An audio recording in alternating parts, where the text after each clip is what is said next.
मैंने अभी अभी क्रिएटर की शक्ति हासिल की थी, लेकिन अगले ही दिन अस्पताल ने मुझे लास्ट स्टेज स्टमक कैंसर का मरीज घोषित कर दिया। जिंदा रहने के लिए मैंने अपने गांव के बाग को एक सैंडबॉक्स वर्ल्ड में बदल दिया। मैंने लाइफ की एवोल्यूशन और टाइम फ्लो को तेज कर दिया, बस इस उम्मीद में कि किसी दिन ऐसी सिविलाइजेशन पैदा हो जाए जो कैंसर का इलाज खोज सके। उस चौकोर सैंडबॉक्स के अंदर रहने वाले छोटे छोटे जीव लगातार अपनी दुनिया की खोज करते रहे। एक दिन उन्होंने हैरानी से पाया कि उनकी दुनिया स्काई राउंड अर्थ स्क्वायर थी। इतना ही नहीं, इस दुनिया में हजारों मीटर ऊंचे जायंट भी मौजूद थे। जब भी किसी सिविलाइजेशन का डेवलपमेंट मेरी उम्मीद के मुताबिक नहीं होता, मैं पूरी सिविलाइजेशन को मिटाकर फिर से शुरुआत कर देता। मैं हर सिविलाइजेशन के हीरो को मुझसे एक सवाल पूछने का मौका देता हूं।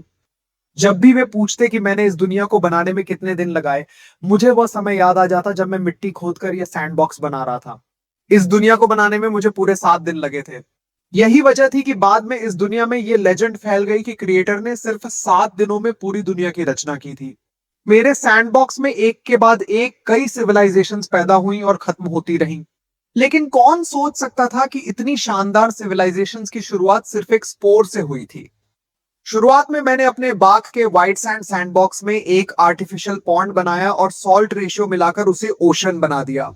फिर मैंने उस सेंट्रल ओशन में बड़ी मात्रा में इंसेक्ट रेस स्पोर्स डाल दिए और सेल डिवीजन की स्पीड को 10,000 टाइम्स बढ़ा दिया। रियल वर्ल्ड का एक दिन सैंडबॉक्स में 10,000 ईयर्स के बराबर था। फिर भी 5वें दिन तक ये सिंगल सेल्ड ऑर्गेनिज्म सिर्फ कुछ साधारण प्लैंकटन तक ही इवॉल्व हो पाए। सेंट्रल ओशन धीरे धीरे धुंधला दिखाई देने लगा। मैंने तुरंत एक जेनेटिक लिमिट लगा दी ताकि ये जीव बहुत बड़े आकार तक इवॉल्व न कर सके। छठे दिन की दोपहर 5 दिनों तक सिर्फ सिंगल सेल्ड लाइफ रहने के बाद ओशन में आखिरकार मल्टी सेल्यूलर ऑर्गेनिजम्स दिखाई देने लगे।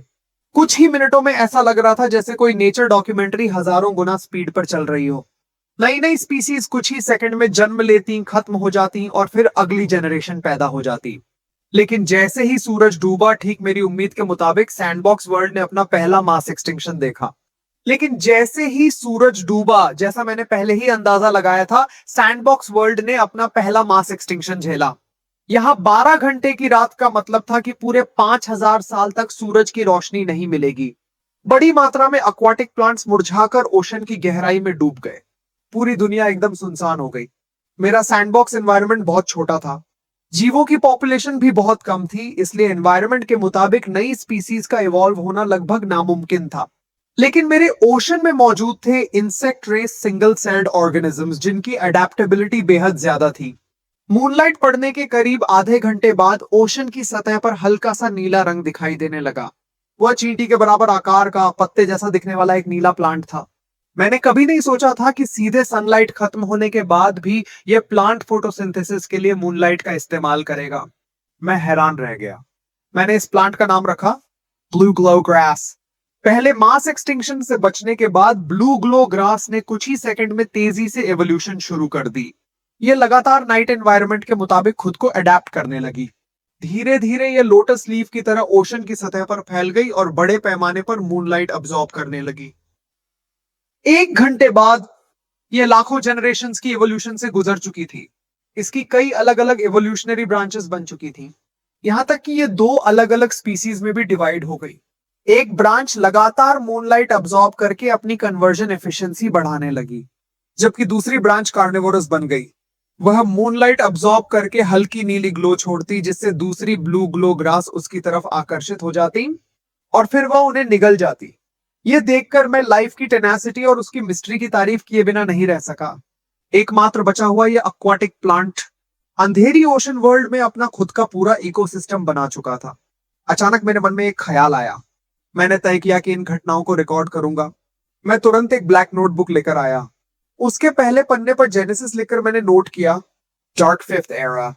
हेवन एंड अर्थ में अचानक बदलाव आया। सन डूब गया, मून उग आया और पूरी दुनिया 5,000 साल तक चलने वाले अंधकार में डूब गई। 99% मरीन स्पीसीज मास एक्सटिंक्शन का शिकार हो गई। सिर्फ ब्लू ग्लो ग्रास ही जीवित बची। इस डार्क ओशन में ब्लू ग्लो ग्रास इस एरा की पहली ओवरलॉर्ड स्पीसीज बन गई। मैं उस पॉन्ड को देखता रहा जो अब पूरी तरह लाइफ से भर चुका था। अब मुझे इंतजार था मरीन एनिमल्स के जन्म का। मैं जानना चाहता था कि मेरे इंसेक्ट रेस सेल्स आगे चलकर किस तरह के मरीन क्रीचर्स में इवॉल्व होंगे। मैं पूरी रात नहीं सोया और डॉन का इंतजार करता रहा। लेकिन जब डे 7 शुरू हुआ तो रात में तेजी से फैली हुई सारी ब्लू ग्लो ग्रास अचानक मुरझाने लगी। जो प्लांट्स मूनलाइट के एनवायरनमेंट के आदी हो चुके थे, वे तेज सनलाइट पड़ते ही ऐसे जलने लगे जैसे आग में झुलस गए हों। कुछ ही पलों में ब्लू ग्लो ग्रास का बड़े पैमाने पर मास एक्सटिंक्शन शुरू हो गया। दोपहर तक सूख चुकी उस पूरी कॉलोनी के बीच फिर से हल्की नीली चमक दिखाई दी। इस बार वह एक 5 पॉइंटेड स्टार के आकार वाली ब्लू ग्लो ग्रास थी। उसमें म्यूटेशन हो चुका था। इसी म्यूटेशन की वजह से वह इस बार के मास एक्सटिंक्शन से बच गई। तेज सनलाइट के एनवायरनमेंट में ढलने के लिए उसने फिर से जनरेशन द जनरेशन एवोल्यूशन शुरू कर दी। कुछ ही मिनटों में अनगिनत जनरेशंस जन्मी और खत्म हो गई। उसका रंग धीरे धीरे बदलने लगा। आखिरकार वह गहरे नीले काले रंग की 5 पॉइंटेड स्टार सी ग्रास में बदल गई। मैंने गहरी सांस ली और इस नई स्पीसीज का नाम रखा पर्पल ओमन ग्रास। मैंने ब्लैक नोटबुक का दूसरा पन्ना खोला और लिखा light fifth era. Heaven and earth में फिर बदलाव आया। मून डूब गया, सन उग आया और अगले 5000 साल तक पूरी दुनिया तेज धूप में डूबी रही।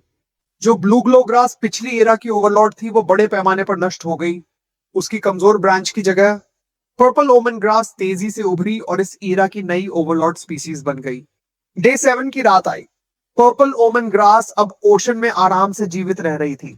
अब वह लगातार बदलते डे नाइट साइकिल को सहन कर सकती थी। इसी दौरान बड़ी संख्या में एक्वाटिक प्लांट्स की फोटोसिंथेसिस की वजह से ओशन में ऑक्सीजन की मात्रा काफी बढ़ गई। अब मरीन एनिमल्स के जन्म के लिए सारी कंडीशंस पूरी हो चुकी थी। बहुत जल्द ओशन के अंदर मौजूद सिंगल सेल्ड ऑर्गेनिजम्स फिर से एवोल्यूशन करने लगे। सबसे पहले जो स्पीसीज दिखाई दी वह काले रंग के बीटल जैसी मरीन क्रीचर्स की एक पॉपुलेशन थी। यहीं से मरीन एनिमल्स ने इवोल्यूशन के स्टेज पर आधिकारिक रूप से कदम रखा। उन्हें देखते ही आखिरकार मेरे चेहरे पर सुकून भरी मुस्कान आ गई। पूरे एक दिन और एक रात जागने की थकान लेकर मैं वापस कमरे में गया और बिस्तर पे गिरते ही सो गया। जब मेरी आंख खुली, सैंडबॉक्स वर्ल्ड की क्रिएशन का ये डे 8 था। मैंने देखा कि कुछ मरीन एनिमल्स अब भीड़भाड़ वाले ओशन में कंपटीशन करने से संतुष्ट नहीं थे।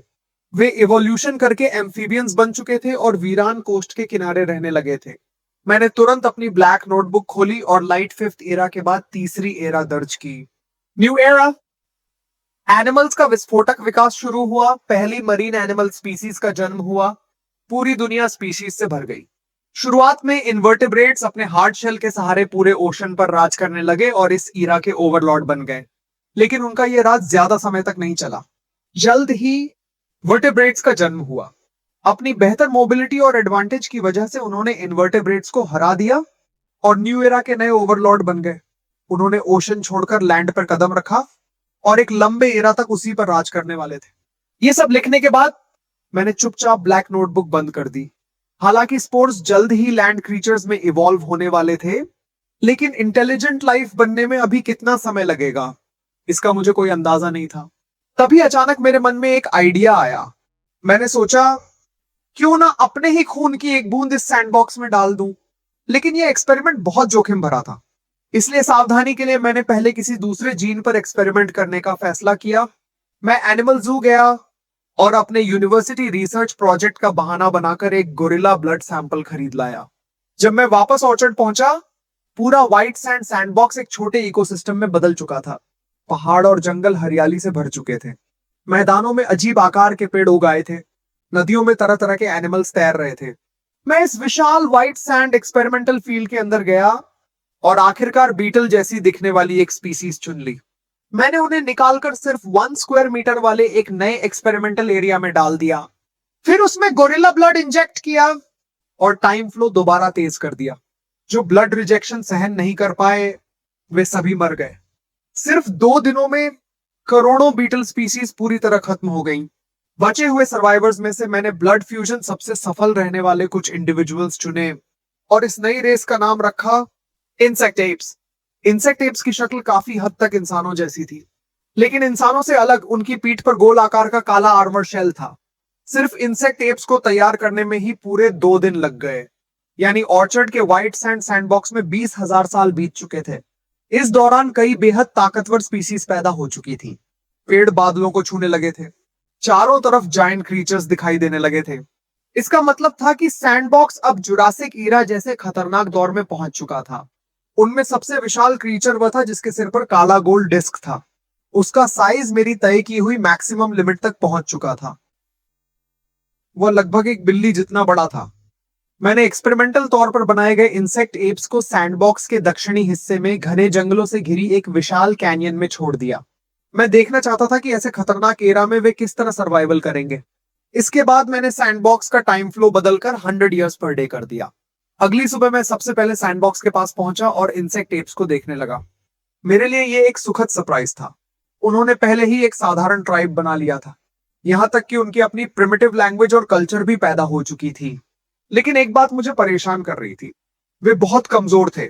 उनके शरीर में मौजूद 20,000 साल पुराने जीन्स 20,000 साल बाद पैदा हुए उन जायंट बीस्ट्स का मुकाबला नहीं कर सकते थे। मैं इतनी मुश्किल से बनाई गई इंसेक्ट एप रेस को अपनी आंखों के सामने खत्म होते नहीं देख सकता था। इसलिए मैंने फैसला किया कि उन्हें सिविलाइजेशन की पहली स्पार्क दूंगा। मैंने तुरंत ऑनलाइन एक मिनिएचर सिल्वर पाइन बॉन्साई मंगवाया। साथ ही एक बेहद बारीकी से बनी अलॉय ग्रेट स्वॉर्ड भी बनवाई जिसकी मोटाई सिर्फ सुई की नोक जितनी थी। इन दोनों चीजों के पहुंचने में 1.5 दिन लग गए। लेकिन इंसेक्ट टेप्स के लिए ये पूरे को 50 साल थे। जब मैं फिर से सैंडबॉक्स के पास पहुंचा तो इंसेक्ट टेप्स की पॉपुलेशन लगभग खत्म होने की कगार पर थी। लेकिन यह देखकर मैं निराश नहीं हुआ, बल्कि मुझे खुशी हुई। इतने खतरनाक एरा में 150 साल तक जिंदा रह पाना ही साबित करता था कि उनमें बहुत पोटेंशियल था। मैंने टाइम फ्लो वापस 1-1 कर दिया और खुद सैंडबॉक्स के अंदर चला गया। उस समय इंसेक्ट टेप ट्राइब पूरी तरह बर्बाद हो चुकी थी। हर तरफ टूटी हुई झोपड़ियां और लाशें बिखरी पड़ी थीं। भागो, जल्दी भागो, यहां भी नहीं बचेंगे, डार्क क्लॉ आ गया। कुछ नर इंसेक्ट टेप्स अपने पीछे खड़ी औरतों और बच्चों को भागने के लिए चिल्ला रहे थे। खुद वे किसी अज्ञात बीस्ट की हड्डी से बने विशाल क्लब उठाकर सामने खड़े काले दुबले पतले डार्क क्लॉज की तरफ दौड़ पड़े। हमें जिंदा रहना होगा। औरतें और छोटे इंसेक्ट एप्स भागते हुए पूरी तरह निराश दिखाई दे रहे थे। ऐसा लग रहा था जैसे वे इस तरह भागते भागते जीने के आदी हो चुके हों। कुछ ही पल बाद जो नर इंसेक्ट एप्स लड़ने गए थे वे सभी डार्क क्लॉज का शिकार बन चुके थे। चारों तरफ खून बिखर गया। दूर खड़े होकर यह सब देखकर मेरा दिल भारी हो गया। यह प्रिमिटिव ट्राइब बहुत बुरी तरह मर रही थी। उसी समय मेरे तेज कदमों की वजह से पूरी जमीन कांपने लगी। प्राचीन जंगल के अंदर मौजूद अनगिनत बीस्ट्स डरकर उड़ने और भागने लगे। बड़ी संख्या में स्पीसीज हर दिशा में भाग रही थी। पहाड़ और जंगल मेरे कदमों से समतल होते जा रहे थे। कुछ ताकतवर क्रीचर्स तो प्रतिक्रिया देने से पहले ही मेरे पैरों के नीचे कुचलकर मर गए। मैं तेजी से भागते हुए इंसेक्ट टेप्स तक पहुंच गया। जो डार्क क्लॉज अभी उनके शवों को नोच रहे थे उन्हें भी मैंने एक ही कदम में कुचल दिया। हे भगवान, वो क्या है? और किसी के तुम्हें बचाने का इंतजार भी मत करो। तुम्हें सिर्फ तुम खुद बचा सकते हो। लेकिन मैं तुम्हें सिविलाइजेशन का तरीका दे सकता हूं ताकि तुम खुद को बचा सको। गिलगमेश मेरी हथेली पर खड़ा नीचे पूरी दुनिया को देख रहा था। यह पहली बार था जब उसने बादलों के ऊपर से पूरी धरती को देखा था। पहाड़, नदियां और जंगल उसकी नजरों के नीचे सिमट गए थे। अनगिनत बीस्ट्स जायंट के पैरों के नीचे भाग रहे थे और दहाड़ रहे थे। उसके सामने फैला यह दृश्य इतना विशाल था कि उसकी सांसें रुक गईं। वह कांपती आवाज में बोला, सिविलाइजेशन आखिर होती क्या है? मैंने कभी नहीं सोचा था कि मुझे इस नई पैदा हुई रेस को सिविलाइजेशन का मतलब समझाना पड़ेगा। मैं कुछ पल सोचकर बोला, सिविलाइजेशन फायर है, नॉलेज है, ऑर्डर है और अपनी रक्षा करने के लिए इस्तेमाल की जाने वाली सबसे ताकतवर शक्ति भी है। पावर शब्द सुनते ही गिलगमेश कुछ देर के लिए खो गया। मैंने उसे अपने कंधे पर बिठाया और कैनियन की तरफ वापस चल पड़ा। फिर मैंने अपने बैकपैक से निकला हुआ मिनी सिल्वर पाइन मिट्टी में लगा दिया। असल दुनिया में वह सिर्फ 60 सेंटीमीटर ऊंचा बॉन्साई था, लेकिन इस माइक्रो वर्ल्ड में वह बादलों को छूने वाला एक विशाल डिवाइन ट्री बन गया। उसकी शाखाएं आसमान में फैल गई थी। उनका अंत तक दिखाई नहीं देता था। मैंने गिलगमेश की तरफ देखते हुए कहा, अगर तुम सिविलाइजेशन की शक्ति पाना चाहते हो तो अपनी हिम्मत साबित करो। इस डिवाइन ट्री पर चढ़ो। यही तुम्हारी परीक्षा है, विजडम और करेज की परीक्षा। यह कहकर मैंने custom made alloy great sword और केरोसिन में भीगी हुई एक मैच स्टिक ट्री की सबसे ऊंची शाखा पर रख दी। थोड़ा सोचने के बाद मैंने वहां एक कैप्सूल भी रख दी जिसके अंदर टर्माइट जीन था। यह वही बाई प्रोडक्ट था जो इंसेक्ट टेप्स बनाते समय एक्सपेरिमेंट के दौरान बच गया था। मेरी आवाज एक बार फिर आसमान में गूंजी। ये सिविलाइजेशन के 3 खजाने हैं। पहला, स्वॉर्ड ऑफ जजमेंट। यह सिविलाइजेशन की रक्षा करने वाला हथियार है जो स्पीसीज टूल्स का इस्तेमाल करना सीख जाती है। उसी को सच में इंटेलिजेंट स्पीसीज कहा जा सकता है। दूसरा, टॉर्च, जिसमें जलती हुई फायर है, यह सिविलाइजेशन की शुरुआत है। जिस दिन तुम फायर पे कंट्रोल करना सीख जाओगे, उसी दिन तुम्हारी सिविलाइजेशन का जन्म होगा।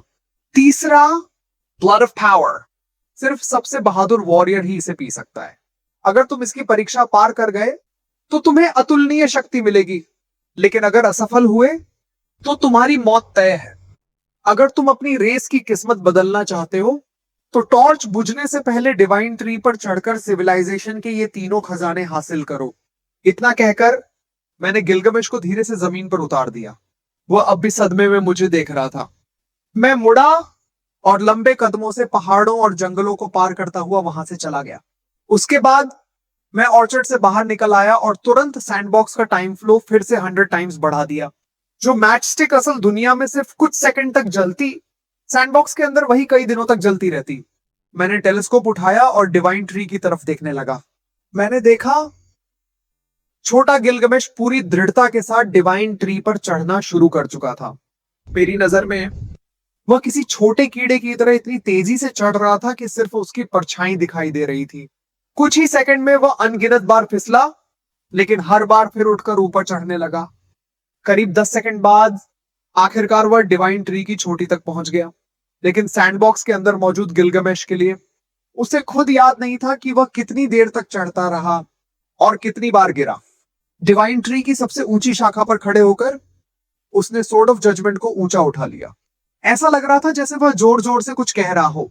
फिर वह तेजी से नीचे उतरने लगा।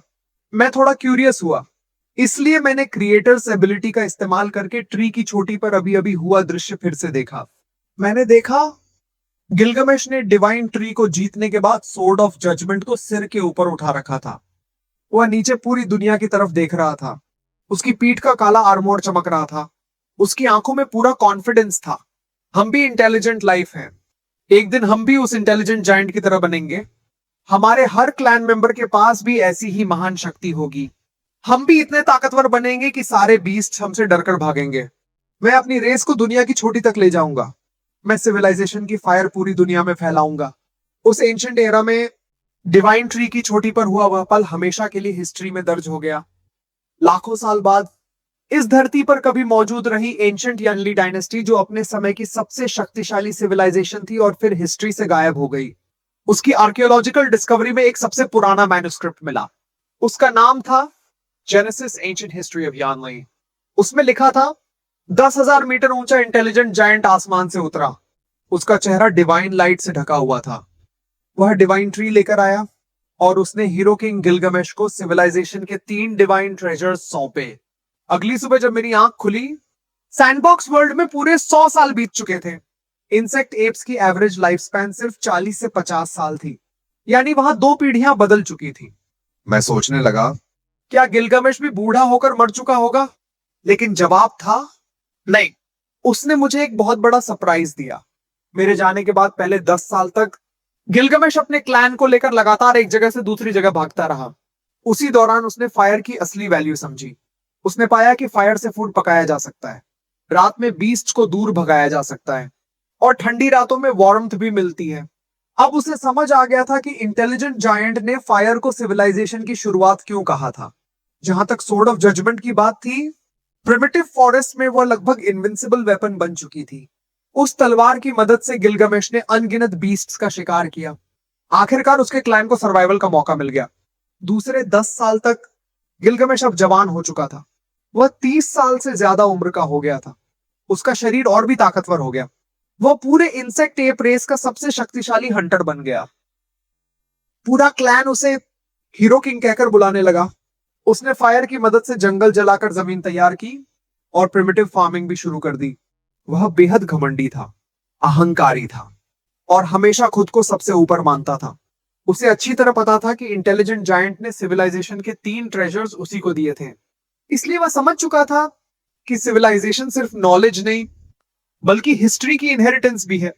इसी सोच के साथ उसने अपनी रेस के लिए पहली यूनिफॉर्म राइटिंग सिस्टम बनाई, लैंग्वेज को भी और बेहतर बनाया।